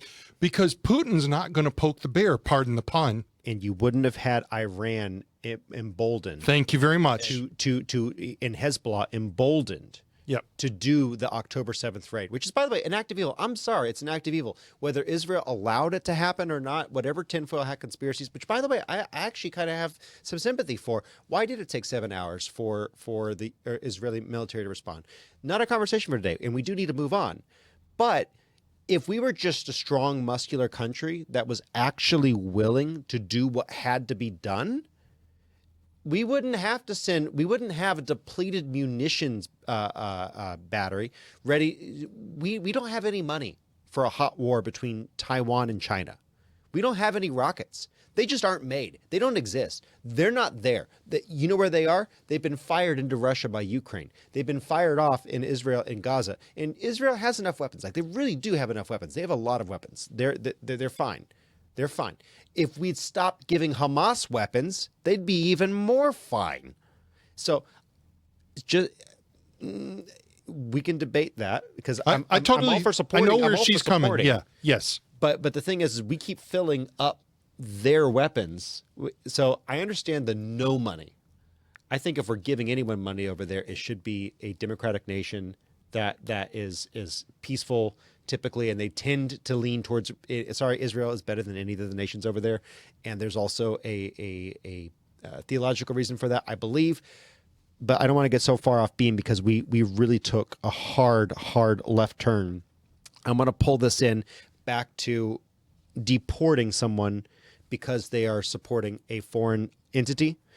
Because we are 30 minutes out, and we still got to get to Nicki Knows Facts. So I want you to throw up the next cut, Mr. Producer. I'm sorry, I have to use the funnel here and get us all back in. Thank you. So Ezekiel 33:6. Miss Nicki, can you read that for me? Just about to. No, you're about to see. I'll read it for you. But if the watchman sees the sword come, and the blows not from the trumpet, and the people be not warned, if the sword come and take any person from among them, he is taken away in his iniquity, but his blood I will require at the watchman's hand. Why am I bringing that verse up right now? Anyone have any thoughts about the illegal immigration, about deporting people? Does the government have the right to deport people? Yes, They've always had the right to deport people. Always. You have the right to shoot them on the way coming in. Do you have the right to kick them out? Yes. Sure. What a blessing that we didn't shoot him on the way out. Exactly. A lot of countries would have. Deuteronomy 32:8. Again, this is Apologetics channel. Let's talk about this. When the Most High divided to the nations their inheritance, when he separated the sons of Adam, he set the bounds of the people according to the number of the children of Israel. So, what does this mean? Nations are, and their boundaries are ordained by God. Something that's ordained by God, does that need to be protected? Oh no, you as a Christian, how could you possibly ever allow the deportation of someone who broke the law and came into the country illegally and is part of a system of malfeasance and corruption that is causing the depression of the economy and the human trafficking crisis and the sex trafficking crisis? How could you possibly be against that? Yeah, okay. Right. Now, next one, Mr. Producer, if you would. If you can get this, Miss Nicki. And I can read over there. You got it? Good. Yes. And have made of one blood all nations of men, for to dwell on all the face of the earth, and have determined the times before appointed, and the bounds of their habitation. Acts 17:26. I think we're getting closer. Mr. Charlie, can you get this one for me? Oh. Go ahead. Yes, I can. But the soul that doeth aught presumptuously, whether he be born in the land or a stranger, the same reproacheth the Lord, and that soul shall be cut off from among his people. Because he hath despised the word of the Lord, and hath broken his commandment, that soul shall utterly be cut off. His iniquity shall be upon him. So, again, we're talking about the ability to get people out of the country. That is absolutely available and possible. And you look at Great Britain.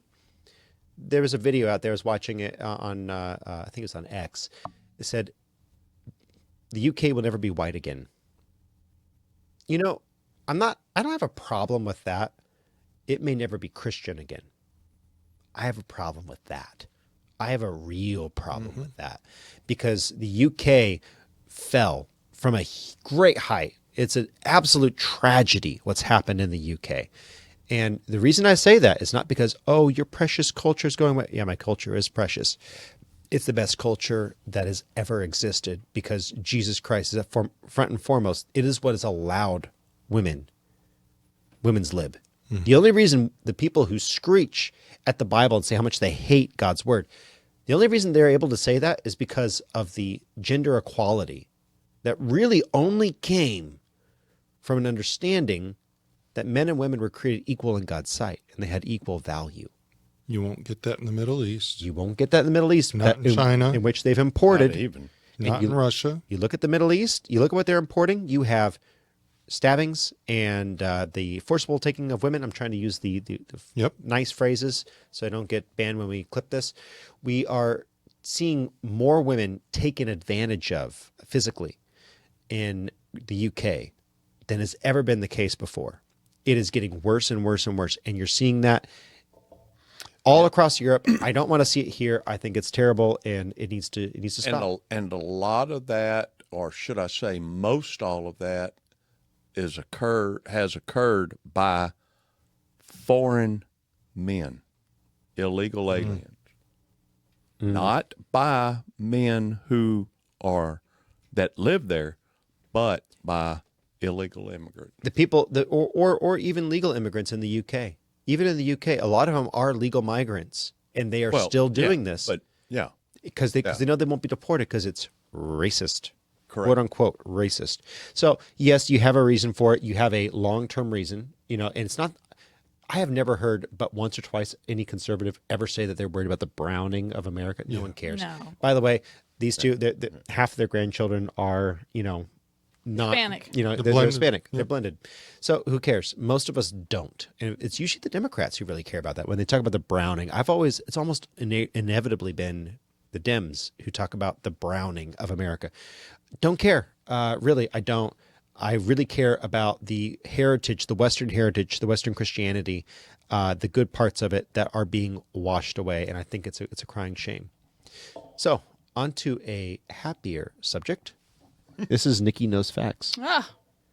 Well, it is that time of year, which we call March Madness. Yes, and of course, it's a big deal at our house. So, in honor of the basketball tournaments going on, we're going to do the evolution of the game of basketball. This is actually kind of Very interesting for interesting. me, actually. So, this was created in 1891, and the reason it was created was because these young men at the YMCA, it was during the winter, and James Naismith was asked to organize some sort of activity to keep these men active in the wintertime. That's why we have basketball from October to March. That's how this started. So he spent a lot of time thinking about this, and what he did is that basketball is actually an adaptation of several games. You have the American rugby for passing, the English rugby for the jump ball, lacrosse, use of a goal, and soccer, the soccer ball. And then Naismith had a childhood friend, him that they played, and it was called Duck on a Rock. And it was to toss something horizontally up into, like a bucket or whatever. So not like toss vertically. You're but throwing it up Yes. So like a basketball. that's right. So he decided, he wrote these 13 rules, and he decided he was going to find two 18-inch square boxes for goals. But the janitor could only find peach baskets. By the way, basketball was 2 words. Basketball. Peach basket. Get it? Da-da-da-da. Dun, da, da, da. Yeah, there you go. Bum, bum, bum. And actually, when they started the game, it was the number of players on the team would determine how big the area was that they were playing. The first basketball game had 9 players on each side. You had 3 centers, 3 forwards, and 3 guards. Now this spread really quickly. The popularity of the game spread very quickly. In 1894, now this was created in 1891, They're playing with a soccer ball. But in 1894, the first basketball was marketed, which was 4 inches bigger than the soccer ball. And then in 1897, they decided, you're looking at me painfully. Yeah, I'm trying to figure out how dribbling. Oh, came we're about. getting there. Let her cook. Let her cook. Yeah, we're going to Well, get there. I was just wondering how the cooking was going, There you go. Okay. whether you were baking or stovetopping. So this is created in 1891. By 1897, they settled on 5 players per team. Now, this caused some problems at the YMCA. Because remember, the YMCA where all these young men were going, and now you could only have 10 players on the court when there would be, 20 people. 30. So some places actually started to ban Basketball. they did. And so they would cancel their membership, then created the first basketball league because of this. So that's how that got started. And then the 10-foot basketball goal, well, you know how they got started? They took the peach basket and they nailed it to the banister. The banister just happened to be 10 feet. And it wasn't part of the rules. It was just, that's how it began. So somebody would be up there, and every time they made a basket, Grab the ball. they grab the ball and throw it out. However, there might be multiple people up there. And if your team was about to make a basket, you could slap it away. Yes. If you were up on the banister, or you could help get it into the Sign Charlie up for that. you could help get it into the basket. So what they did then was they told the teams to come up with a 4x6 screen to protect interference, which eventually turned into a wooden backboard. And then by 1908, we got the glass backboard. So that's why we have the backboards. Now in 1893, just 2 years after using the peach basket, they came up with the iron hoop, and then they had like a hammock style of basket. So like might be chains, and it would catch the basket, and then you would take a pole and pop it out. Yeah, I mean, but Cut a hole in the thankfully net. in 1912 and 1913 they figured out, let's just have an open net, save the trouble of doing this. The field goals used to be 3 points, and that got changed in 1895 to 1896. So the field goals were 2 points, or were 3 points, and they changed it to 2, and then they took the free throws and reduced it to 1 point. And by the way, part of the rules, if the other team committed 3 fouls in a row, you just got points. Huh? You just got points for that. Here we go. Steve. In the late 1800s, they added dribbling was introduced. This was really a passing game because you couldn't run with the ball. So it was very methodical what you had to do to get the ball down the court. Right. They introduced dribbling, and they called it passing to yourself. Passing to yourself. Passing to yourself. I love that. That's interesting. Oh, I'm sorry. I put this down so I can read. Thank you. So People want to see your beautiful face. in 1900, all right, so the court could be, in regular, it wasn't the straight rectangular court that we see now, and they changed that in 1903. In 1932, they created the center line and gave the offensive team 10 seconds to cross the line. Remember, it was a very slow game at that time. So, and then dribbling kind of adds some speed to that. 1985, the 45-minute shot clock was introduced, and that was reduced to 35 seconds in 1993. All these things that are added is to make the game more exciting, is what they did it. Now, I want to know, when was the first time they used the three-point line? Don't know. And guess what? That was in the, hold on, let me think. Was it in the 80s? It was, I believe it was 1986 or 87. Yep, Do you I was know gonna say why 85. they introduced the three-point shot? No. Because what was happening is your defenses were packing the lane, making it much more difficult to score. Right along the And- free throw lane, weren't they? Yeah, and Yeah. and the thing is, when you go to watch a game, do you want to see scoring or you want to see defense? Now, this is for those of you that are normal. I am abnormal. Okay, I love defense. Go U of H. Your second best, well, your top defensive team in the nation. So actually, the first time the three-point shot was used was in 1961 by the American Basketball League. Oh, And okay. this was to give the little guy a chance because he couldn't get it. Do you like that? I'm going to give the little guy a chance. I think if you check, that's interesting you bring up the ABA, because not only did you have that difference, the color of the ball, it was a lot of fun to watch Julius Erving shoot a ball in the ABA. Well, I'll tell you what, that only lasted 1 year. And I think because of the scoring for it anyway. But it made a comeback in the ABL in 1967. But it ended with the merger of the ABL and the NBA. Yep. But 1984, 1988 is when all leagues implemented the three-point shot. Thank you. So I don't think there's – women. One last thing. Okay. Oh. 1892, women started playing basketball with modified rules. They usually played 6 players on 6 players. But do you know another name that was called when the women were playing? It was called basquet. Basquet ball. Basquet. And basquet means Passover. And now you got people like Angel Reese who think Oh. she's Oh, goodness. like Well, anyway. We digress. Oh, and Yes. I just want to say that this week, if you guys all signed up for March Madness and got your Brackets. brackets in, there's somebody sitting here today that the first day of March Madness was in the 1%. Over A day and a half. A day and a half. I was in the top 42,000 for 24.5 million brackets. That's right. And it was great until his team But started playing. It's shot. Yeah, it's shot now. It is. Wow. It is not even close. Oh, my gosh. But it was fun because I'd never had a bracket that high for that long. We took a screenshot. We're going to have to hang I've that- got we it. It's gotta on my phone. It's on my phone.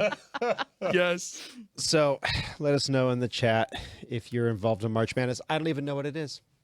Oh, Lord. I really don't. I just know it's The rest of the show has been canceled, folks. We're Yeah. going to have to spend time with John So Arthur. when I gotta said this to you, you were inform going John like, Arthur. I have no I know idea. basketball, so throw up that one. It's the next 2 clips. You guys can see what we were talking about. What we're looking at. Go ahead. Yep.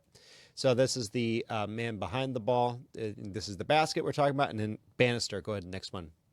There you go. And so there's the banister. So I was waiting for the right time to put those up, but we kind of We got That's all right. That's okay. That's okay. But we got to go ahead and we got to move on to the next one. Before I do, I just want to respond to a couple of comments before we go to the next segment. A couple of notes. England cannot protect. This is from Tim Mole. Cannot even protect their own country. I myself thinks we need to take care of our own country before we do anything else. Yes. This came from Roxy, USA. I live in Arizona. I care about the browning of America because the brown come here and do not assimilate, but invade, conquer, take advantage. And then someone else, Chris Croy, said, look up the Islamic invasion of Texas. Yes, actually, the Islamic invasion of Texas is real. And again, the browning of America, I'd be careful taking that one on because there is a racist overtone to it, but I know exactly what you're saying. They do not assimilate. If the brown part doesn't bother you, but rather the cultural rot that comes with a lot of these, and I'm okay with saying that, the cultural rot that comes with a lot of these people who do not assimilate. They don't have our values. It's not because they're brown. There are plenty of brown people in the United States who have our values. It's obviously the culture that they're bringing in, and they're here to, like the Islamists, there are no-go zones in Texas. I can speak to you as someone who does a lot of political activism here, and I get to hear the stories from officers and paramedics. There are zones in Texas, not far from where we are in Houston, where EMS will not show up unless they have 2 to 4 armed escorts from the police. And these are illegal immigrant camps that's set up and squat in farmlands. We don't have time to talk about that too much, but we totally agree on that. It is the evil that comes in with these folks. And just kind of clicking in there, absolutely agree. Yes, I don't care. So Roxy comes in. I don't care about the color of the skin, but I care about the heritage of my country and the continuance of it. 100% agree. That's why I like to define terms, because I'm just saying some people get that in their mind and they get hooked on it. Whereas if you can unhook them, you can get them past their stupidity. Yep. It's like, no, I'm not a racist, you moron. I have an issue with the idea of an Islamist state or a group of people from south of the border who do not hold the values that allow us to leave our home doors unlocked, right? If I go up to Arkansas, if I go to Maine, people leave their doors unlocked. It's amazing because they're in a predominantly Western culture, which does happen to be 99% white. It's not the whiteness, it's that conservative Christianity that allows that to happen. And that's what we really need to make sure that we are presenting ourselves as being about protecting. So speaking of Christianity and some of the hallmarks of it, we're going to talk about, finally, The Great Divorce, Chapter 5. We're finally getting into it. This is a fantastic chapter. Go ahead and throw that up, Mr. Producer. And again, no, that'd be 28, sir. Cut 28. So The Great Divorce, Chapter 5 by C.S. Lewis. Next cut, sir. Again, for those of you who are just joining us, quick overview. C.S. Lewis's The Great Divorce is an allegorical representation of heaven and hell and potentially purgatory, as they might be if the final judgment wasn't final. If parole was available and God allowed the dissidents of hell to holiday on the edges of heaven, seeing the beauty and majesty, would they be wooed by the angelic and glorified representatives of heaven, calling out to them to a better land? So today we're going to be looking at Chapter 5. Next cut. So in Chapter 5 is the one about the liberal theologian, or the Episcopal minister, as he's called there. And I think that this is a fantastic chapter. I kind of want to give the breakdown, and then I want to discuss, because we have 5 minutes here. Okay, so let's go ahead and pull up next cut, Mr. Producer. Upon exploring the wood further, he's walking into the woods at the edge of heaven. The narrator encounters a beautiful but terrible, to his weak disposition anyway, country and animals. The terrain is hostile to his very feet, to his very flesh.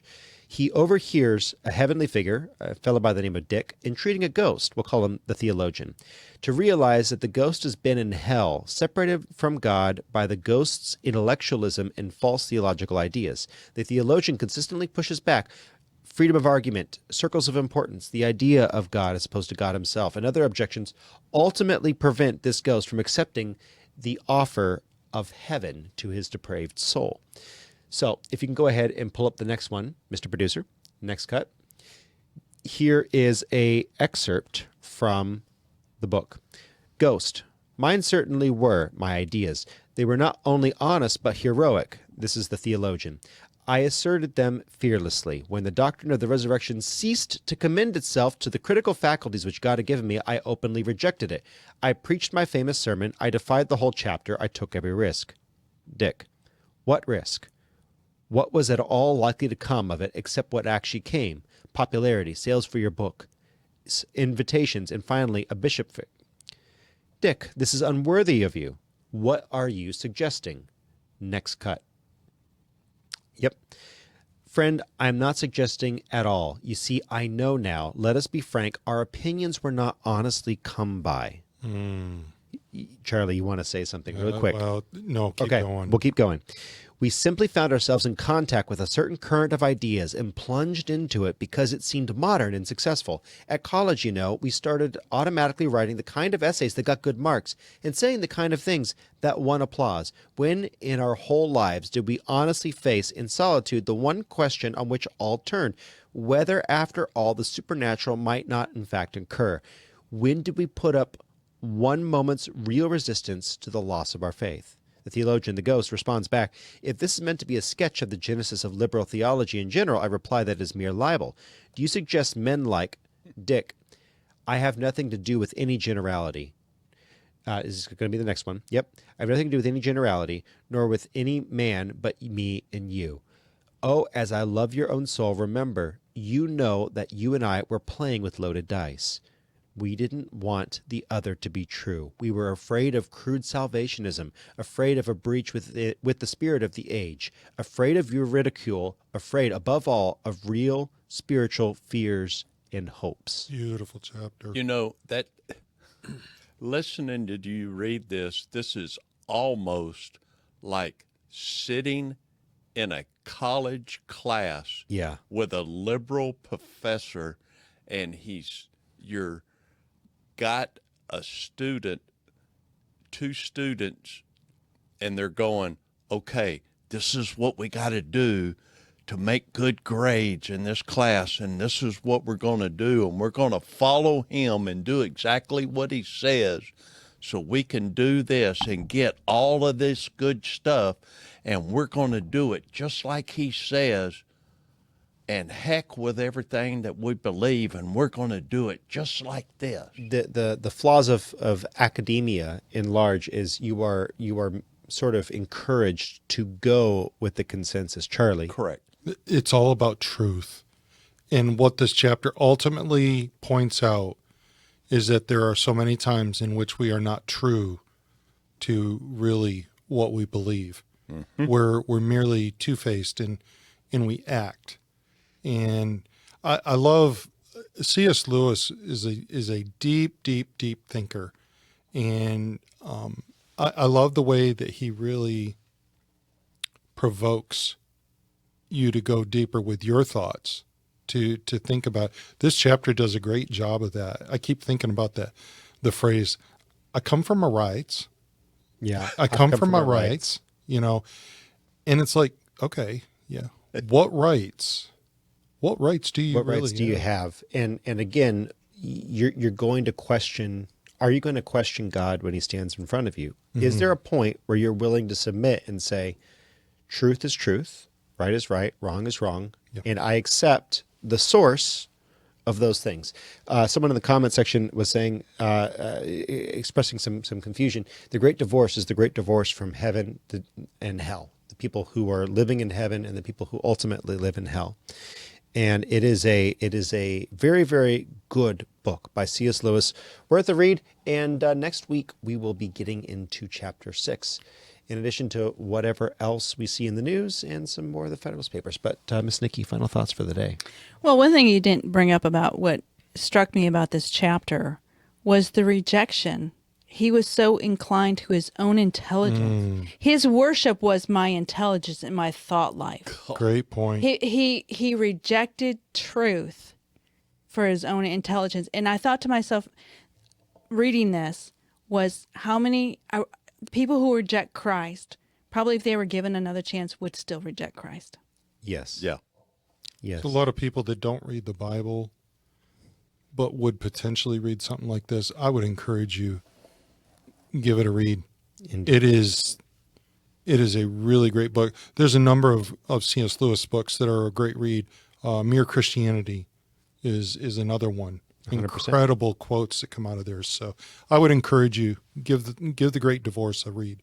Final thoughts, Steve? Yeah, it's like Charlie was saying, The Great Divorce is a really great book, and it's really interesting to see how people can be so seeped in sin, and then when they're given the opportunity to step out of it, yeah, they still sink back into it because it's so comfortable. It's the desires of the flesh. And exactly. We're all prone to that. So this week, I would just encourage you, if I could do just a quick sum up, seek out truth. And as someone said in the comment section, if we are just talking to ourselves, what are we doing? So in the pursuit of truth, you're going to have to also share the truth. And you're going to have to spread the truth. In the end of Matthew, Jesus told us to spread the truth of the gospel to all the nations.